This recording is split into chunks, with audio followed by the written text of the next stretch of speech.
2026 നിയമസഭാ തെരഞ്ഞെടുപ്പ് പ്രഖ്യാപനം വരുന്നതിന് വളരെ മുൻപേ തന്നെ സ്ഥാനാർത്ഥികളെ നേരത്തെ പ്രഖ്യാപിച്ച് കളത്തിലിറക്കുക എന്ന രാഷ്ട്രീയ തന്ത്രമാണ് കോൺഗ്രസ് നേതൃത്വവും UDF നേതൃത്വവും ആലോചിച്ചിരുന്നത്. എന്നാൽ ഈ നീക്കങ്ങൾക്ക് തിരിച്ചടിയുണ്ടായി എന്നതാണ് യാഥാർത്ഥ്യം. മുന്നണിയിലെ സീറ്റ് വിഭജന ചർച്ചകളിൽ തർക്കങ്ങൾ രൂക്ഷമായി ഉടലെടുത്തതോടെയാണ് കോൺഗ്രസിൻ്റെ ഈ നീക്കത്തിനും VD സതീശൻ്റെ നീക്കത്തിനും തിരിച്ചടിയേറ്റത്. ഇതിന് പ്രധാനപ്പെട്ട കാരണം എന്ന് പറയുന്നത് കേരള കോൺഗ്രസ് ജോസഫ് ഗ്രൂപ്പുമായി ഉഭയകക്ഷി ചർച്ചകളിലുണ്ടായിട്ടുള്ള തർക്കങ്ങളായിരുന്നു. നമുക്കറിയാം, 2026 നിയമസഭാ തെരഞ്ഞെടുപ്പിലേക്ക് പോകുമ്പോൾ കോൺഗ്രസ് ജോസഫ് ഗ്രൂപ്പിൽ നിന്ന് ഏറെ സീറ്റുകൾ ഏറ്റെടുക്കുവാൻ ആഗ്രഹിച്ചിരുന്നു.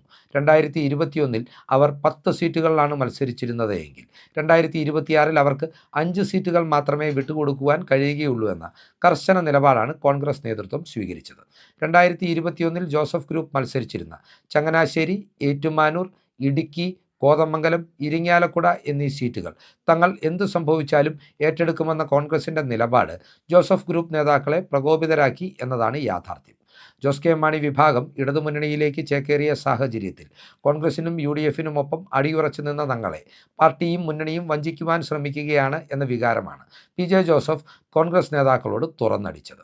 ജോസ് കെ മാണി വിഭാഗത്തിന് ഇടതുമുന്നണിയിൽ ഈ ഘട്ടത്തിൽ പോലും 12 സീറ്റുകൾ കിട്ടുന്നത് ചൂണ്ടിക്കാട്ടിയും PJ ജോസഫ് കോൺഗ്രസ് തങ്ങളോട് കാണിക്കുന്നത് അനീതിയാണ് എന്ന വാദമുഖം മുന്നോട്ട് വെച്ചു. എന്നാൽ ഇതിന് മറുപടിയായി കോൺഗ്രസ് നേതൃത്വം പറഞ്ഞ കാര്യമെന്ന് പറയുന്നത് 2024 പാർലമെൻറ്റ് തെരഞ്ഞെടുപ്പിൽ കേരള കോൺഗ്രസ് ജോസഫ് വിഭാഗത്തിന് കോട്ടയം സീറ്റ് വിട്ടുകൊടുക്കുവാൻ പാർട്ടി കാണിച്ചിട്ടുള്ള മഹാമനസ്കതയാണ്.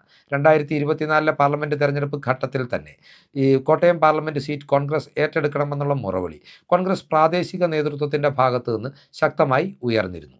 എന്നാൽ പ്രാദേശിക നേതൃത്വത്തോട് സംസ്ഥാന നേതൃത്വവും ദേശീയ നേതൃത്വവും കർശനമായി നിർദ്ദേശം നൽകിയതിനെ തുടർന്നാണ് ഫ്രാൻസിസ് ജോർജിനെ സ്ഥാനാർത്ഥിയായി അവതരിപ്പിക്കുവാനും വലിയ ഭൂരിപക്ഷത്തിൽ UDFൻ്റെ പ്രതിനിധിയായി വിജയിപ്പിക്കുവാനും ജോസഫ് ഗ്രൂപ്പിന് സാധിച്ചത് എന്ന യാഥാർത്ഥ്യം ചൂണ്ടിക്കാട്ടിയും ജോസഫ് ഗ്രൂപ്പിന് കോൺഗ്രസ് ഏറ്റെടുക്കണമെന്ന് ആവശ്യപ്പെടുന്ന മണ്ഡലങ്ങളിൽ മികച്ച സ്ഥാനാർത്ഥികളെ അല്ലെങ്കിൽ വിജയസാധ്യതയുള്ള സ്ഥാനാർത്ഥികളെ കണ്ടെത്തുവാനുള്ള സാഹചര്യം നിലനിൽക്കുന്നില്ല എന്നുമുള്ള കോൺഗ്രസിൻ്റെ അവകാശവാദങ്ങൾ എന്നാൽ അതേപടി സ്വീകരിക്കുവാൻ കേരള കോൺഗ്രസ് നേതൃത്വം തയ്യാറായതുമില്ല. ഇതോടെയാണ് ഉഭയകക്ഷി ചർച്ചകൾ വഴിമുട്ടിയതും UDFലെ സീറ്റ് വിഭജനം അനന്തമായി നീണ്ടുപോകുന്ന ഒരു സാഹചര്യങ്ങളിലേക്ക് കാര്യങ്ങൾ എത്തിച്ചേർന്നത്. എന്നാൽ ഇപ്പോൾ പുറത്തുവരുന്ന റിപ്പോർട്ടുകൾ അനുസരിച്ച് കോൺഗ്രസും ജോസഫ് ഗ്രൂപ്പും തമ്മിൽ സീറ്റ് വിഭജനത്തിൻ്റെ കാര്യത്തിൽ അന്തിമ ധാരണയിലേക്ക് ഏറെക്കുറെ എത്തിക്കഴിഞ്ഞു എന്നാണ് നമുക്ക് മനസ്സിലാക്കുവാൻ സാധിക്കുന്നത്. കത്തോലിക്ക സഭാ നേതൃത്വത്തിൻ്റെയും ചില നിഷ്പക്ഷ മധ്യസ്ഥരുടെയും ഇടപെടലിലൂടെ നടന്നിട്ടുള്ള ചില ചർച്ചകളാണ് ഇത്തരമൊരു സമവായ നീക്കത്തിലേക്ക് ഇരു പാർട്ടികളെയും എത്തിക്കുന്നതിൽ നിർണായകമായത്. കോൺഗ്രസ് നേതൃത്വവും ജോസഫ് ഗ്രൂപ്പ് നേതൃത്വവും ഒരുപോലെ വിട്ടുവീഴ്ച ചെയ്തുകൊണ്ടുള്ള ഒരു സമവായ പാക്കേജാണ് ഇപ്പോൾ ഉരുത്തിരിഞ്ഞിട്ടുള്ളത്. ജോസഫ് ഗ്രൂപ്പിന് 2021 മത്സരിച്ച 10 സീറ്റുകളും ഇത്തവണ വിട്ടുകൊടുക്കില്ല. പകരമായി അവർക്ക് 7 സീറ്റുകളാണ് ഈ മുന്നണിയിൽ നിന്ന് അനുവദിക്കുവാൻ പോകുന്നത്. കഴിഞ്ഞ വട്ടം ജോസഫ് ഗ്രൂപ്പ് മത്സരിച്ച കോട്ടയം ജില്ലയിലെ ഏറ്റുമാനൂർ സീറ്റും അതുപോലെ തന്നെ ഇടുക്കി ജില്ലയിലെ ഇടുക്കി സീറ്റുമാണ് കോൺഗ്രസ് ഇത്തവണ ഏറ്റെടുക്കുന്നത്.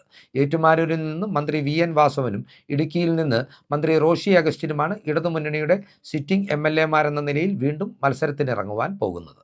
അതിനാൽ തന്നെ ഈ സാഹചര്യങ്ങൾ കണക്കിലെടുക്കുമ്പോൾ ഇവരെ പരാജയപ്പെടുത്തുവാൻ പോന്ന ശക്തരായ സ്ഥാനാർത്ഥികളെ അവതരിപ്പിക്കുവാൻ ജോസഫ് ഗ്രൂപ്പിന് പരിമിതികളുണ്ട് എന്നുള്ളത് ഇരുവിഭാഗവും അംഗീകരിച്ചതോടുകൂടിയാണ് ഇത്തരമൊരു സമവായ നീക്കത്തിലേക്ക് എത്തിച്ചേർന്നത്. ഏറ്റുമാനൂരിന് പകരമായി പൂഞ്ഞാർ വിട്ടുകിട്ടണമെന്നുള്ള ആവശ്യം ജോസഫ് ഗ്രൂപ്പ് ഉന്നയിച്ചെങ്കിലും അത് അംഗീകരിക്കുവാൻ കോൺഗ്രസ് നേതൃത്വം തയ്യാറായിട്ടില്ല. ഇതോടുകൂടിയാണ് 8 സീറ്റുകളിലേക്ക് ജോസഫ് ഗ്രൂപ്പ് ചുരുങ്ങുന്ന സാഹചര്യത്തിന് ഇപ്പോൾ വഴിവെച്ചിരിക്കുന്നത്. ജോസഫ് ഗ്രൂപ്പിൽ നിന്ന് വളരെ അനായാസേന തങ്ങൾക്ക് കാസർഗോഡ് ജില്ലയിലെ തൃക്കരിപ്പൂർ സീറ്റ് വിട്ടുകിട്ടുമെന്നുള്ള കോൺഗ്രസിൻ്റെ ആത്മവിശ്വാസത്തിനും ഈ ഘട്ടത്തിൽ തിരിച്ചടിയേറ്റിട്ടുണ്ട്. ജോസഫ് ഗ്രൂപ്പിൻ്റെ അവകാശവാദമനുസരിച്ച് മലബാർ ബെൽറ്റിൽ തങ്ങൾക്ക് ഏതെങ്കിലും ഒരു സീറ്റ് കിട്ടിയില്ല എങ്കിൽ അത് ആ പ്രദേശത്തെ, പ്രത്യേകിച്ച് കുടിയേറ്റ ക്രൈസ്തവർ ധാരാളമായുള്ള പ്രദേശത്തെ പാർട്ടിയുടെ സാധ്യതകളെ ബാധിക്കുമെന്നുള്ള ചിന്തയാണ് അവർ പങ്കുവെക്കുന്നത്.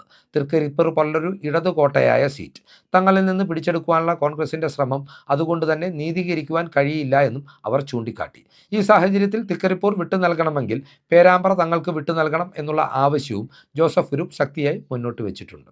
ജോസഫ് ഗ്രൂപ്പിനെ സംബന്ധിച്ച് പേരാമ്പ്ര സീറ്റ് തങ്ങൾക്ക് വിട്ടുകിട്ടിയാൽ ഇടതുമുന്നണിയിൽ നിന്ന് കേരള കോൺഗ്രസ് മാണി ഗ്രൂപ്പ് അവിടെ മത്സരിക്കുവാൻ ഇറങ്ങുന്ന രാഷ്ട്രീയ സാഹചര്യത്തിൽ തങ്ങൾക്ക് അവിടെ നേരിയ വിജയസാധ്യതയുണ്ട് എന്നുള്ള പ്രതീക്ഷയിലാണ് തൃക്കരിപ്പൂരിന് പകരമായി പേരാമ്പ്ര എന്ന ഫോർമുല അവർ മുന്നോട്ട് വെച്ചിരിക്കുന്നത്. എന്നാൽ ഇക്കാര്യത്തിൽ അന്തിമ ധാരണയിലേക്ക് എത്തുവാൻ ഇരു പാർട്ടികൾക്കും കഴിഞ്ഞിട്ടില്ല. ഏതൊക്കെയാണെങ്കിലും ഏറ്റുമാനൂരും ഇടുക്കിയും വിട്ടുകൊടുക്കുന്ന കാര്യം തത്വത്തിൽ ജോസഫ് ഗ്രൂപ്പ് അംഗീകരിച്ചുവെന്നും 8 സീറ്റുകൾ കേരള കോൺഗ്രസ് ജോസഫ് ഗ്രൂപ്പിന് ഇത്തവണ അനുവദിക്കാമെന്ന കാര്യം തത്വത്തിൽ കോൺഗ്രസ് അംഗീകരിച്ചുവെന്നുമാണ് മനസ്സിലാക്കുവാൻ സാധിക്കുന്നത്. ഇനി അവശേഷിക്കുന്നത് തൃക്കരിപ്പൂരും പേരാമ്പ്രയും തമ്മിൽ വെച്ചുമാറുന്നതിനെക്കുറിച്ചുള്ള ചർച്ചകൾ മാത്രമാണ്. ഇപ്പോൾ പുറത്തുവരുന്ന സൂചനകൾ അനുസരിച്ച് നാളെ സീറ്റ് വിഭജനം പൂർത്തിയാക്കിയാൽ ജോസഫ് ഗ്രൂപ്പ് ഉടൻ തന്നെ സ്ഥാനാർത്ഥി പ്രഖ്യാപനം നടത്തുവാനും തയ്യാറാകും എന്നതാണ്. നിലവിലെ രാഷ്ട്രീയ സാഹചര്യത്തിൽ 8 സീറ്റുകളിലേക്കും ജോസഫ് ഗ്രൂപ്പിൻ്റെ സ്ഥാനാർത്ഥികളെ അവർ ഏറെക്കുറെ നേരത്തെ തന്നെ നിശ്ചയിച്ചിട്ടുള്ളതാണ്.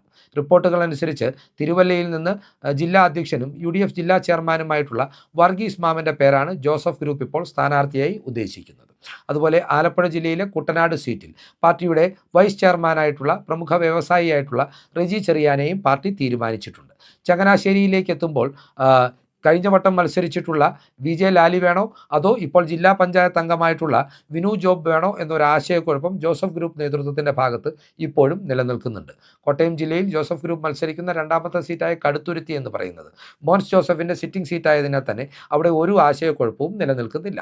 അതുപോലെ ഇടുക്കി ജില്ലയിലേക്ക് എത്തുമ്പോൾ ഇത്തവണ ജോസഫ് ഗ്രൂപ്പിന് ലഭിക്കുന്നത് ഒരേ ഒരു സീറ്റാണ്, അത് PJ ജോസഫിൻ്റെ തൊടുപുഴയാണ്.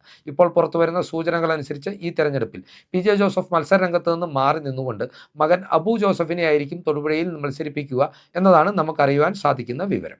അതുപോലെ എറണാകുളം ജില്ലയിലെ ജോസഫ് ഗ്രൂപ്പിൻ്റെ സീറ്റായ കോതമംഗലത്തും സ്ഥാനാർത്ഥി നിർണയവുമായി ബന്ധപ്പെട്ട് ജോസഫ് ഗ്രൂപ്പിൽ തർക്കങ്ങളൊന്നും നിലനിൽക്കുന്നില്ല. പ്രമുഖ വ്യവസായി കൂടിയായ പാർട്ടിയുടെ പ്രധാനപ്പെട്ട നേതാവ് ഷിബു തെക്കുംപുറം തന്നെയായിരിക്കും ഇവിടെ നിന്ന് ജോസഫ് ഗ്രൂപ്പിന് വേണ്ടി UDFൻ്റെ പ്രതിനിധിയായി മത്സരരംഗത്തുണ്ടാകുക. ഇനി തൃശ്ശൂർ ജില്ലയിലേക്ക് എത്തുമ്പോൾ ഇരിങ്ങാലക്കുട സീറ്റാണ് ജോസഫ് ഗ്രൂപ്പിന് ലഭിക്കുന്നത്. ഇരിങ്ങാലക്കുടയുടെ മുൻ MLA കൂടിയായിട്ടുള്ള പാർട്ടിയുടെ വൈസ് ചെയർമാൻ തോമസ് ഉണ്ണിയാടൻ തന്നെയായിരിക്കും ജോസഫ് ഗ്രൂപ്പിന് വേണ്ടി വീണ്ടും ഇവിടെ നിന്നും മത്സരത്തിന് ഇറങ്ങുക. തൃക്കരിപ്പൂരും പേരാമ്പ്രയും തമ്മിൽ വെച്ചുമാറുന്ന കാര്യത്തിൽ അന്തിമ തീരുമാനമായതിനു ശേഷം മാത്രമായിരിക്കും അവിടെയുള്ള സ്ഥാനാർത്ഥിയെ ജോസഫ് ഗ്രൂപ്പ് പ്രഖ്യാപിക്കുക. അതിനാൽ തന്നെ UDFലെ സീറ്റ് വിഭജനം പൂർത്തിയാക്കിയാൽ തങ്ങൾക്ക് ലഭിക്കുവാൻ പോകുന്ന 8 സീറ്റുകളിൽ 7ഇടത്തെയും സ്ഥാനാർത്ഥിയെ അടിയന്തരമായി തന്നെ ജോസഫ് ഗ്രൂപ്പ് പ്രഖ്യാപിക്കുമെന്നാണ് അറിയാൻ കഴിയുന്നത്. ഇനി കോൺഗ്രസിലേക്ക് വരുമ്പോൾ ഇടുക്കി ഏറ്റുമാനൂർ സീറ്റുകളിൽ ആരാകും മത്സരത്തിനിറങ്ങുക എന്ന കാര്യത്തിൽ ചില അവ്യക്തതകൾ നിലനിൽക്കുന്നുണ്ട് എങ്കിൽ കൂടിയും ഈ 2 സീറ്റുകളിലേക്കും കോൺഗ്രസിൽ നിന്ന് പ്രധാനമായും ഉയർന്നു കേൾക്കുന്നത് 2 നേതാക്കളുടെ പേരാണ്. ഏറ്റുമാനൂർ സീറ്റിലേക്ക് പ്രമുഖ നേതാവായിട്ടുള്ള മൂവാറ്റുപുഴയുടെ മുൻ MLA ആയിട്ടുള്ള ജോസഫ് ആഴിക്കൻ്റെ പേരിനാണ് പ്രാമുഖ്യം ലഭിക്കുന്നത്. അതുപോലെ തന്നെ ഇടുക്കി സീറ്റിലേക്ക് കട്ടപ്പന നഗരസഭ അധ്യക്ഷൻ കൂടിയായിട്ടുള്ള കോൺഗ്രസ് നേതാവ് ജോയി വെട്ടിക്കുഴിയെയാണ് കോൺഗ്രസ് പരിഗണിക്കുന്നതെന്നും അറിയാൻ കഴിയുന്നുണ്ട്. ഈ രാഷ്ട്രീയ ചിന്തകളും UDFലെ സീറ്റ് വിഭജനവുമായി ബന്ധപ്പെട്ടുള്ള വിശദാംശങ്ങളും പ്രേക്ഷകർക്കായി പങ്കുവെച്ചുകൊണ്ട് ഈ വീഡിയോ ഇവിടെ അവസാനിപ്പിക്കുകയാണ്. കൂടുതൽ രാഷ്ട്രീയ വാർത്തകൾക്കും വിശകലനങ്ങൾക്കുമായി ഞങ്ങളുടെ ചാനൽ സബ്സ്ക്രൈബ് ചെയ്യുക. നന്ദി.